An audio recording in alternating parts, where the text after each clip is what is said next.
Oi, Jim! Can you solve this for me? Whoa, what? Oh, okay, right, 2 secs. Done. Right, ready? 1, 2, 3, catch! Hey! Today, we're going to be talking about an editing technique called match on action. And that is when action goes from one shot and continues through to the next shot. So the action starts in one shot and then it finishes in the next shot or several shots ahead.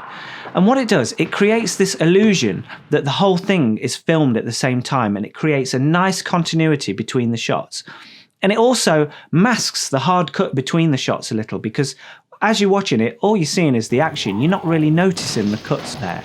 For instance, it might be in a fight scene, somebody starts to throw the punch and then you see the same action continued through the cut and it cuts to the other person getting punched. So you can have like an action and a reaction.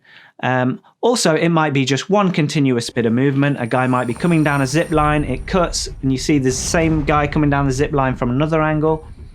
And it can also be used with camera movements. For instance, whip pans.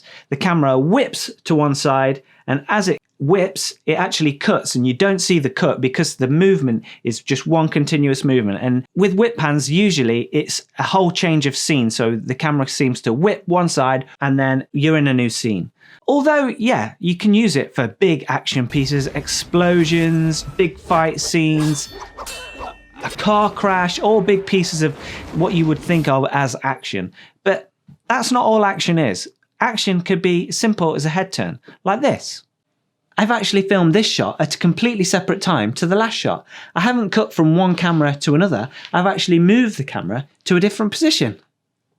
See what I mean?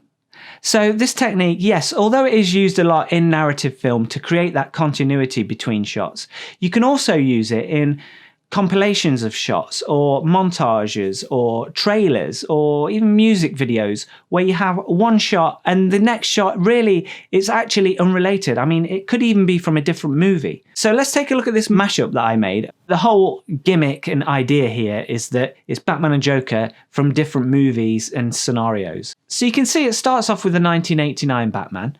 Batman goes to throw the punch, and then we've used that match on action to use a completely different shot from a different movie, but it's still got a similar type of action, a punch being thrown.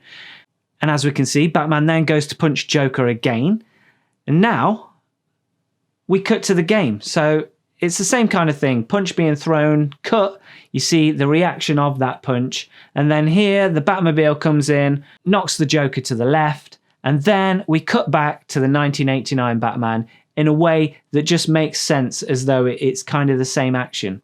Excuse me. Where are they? Choose between one life or the other.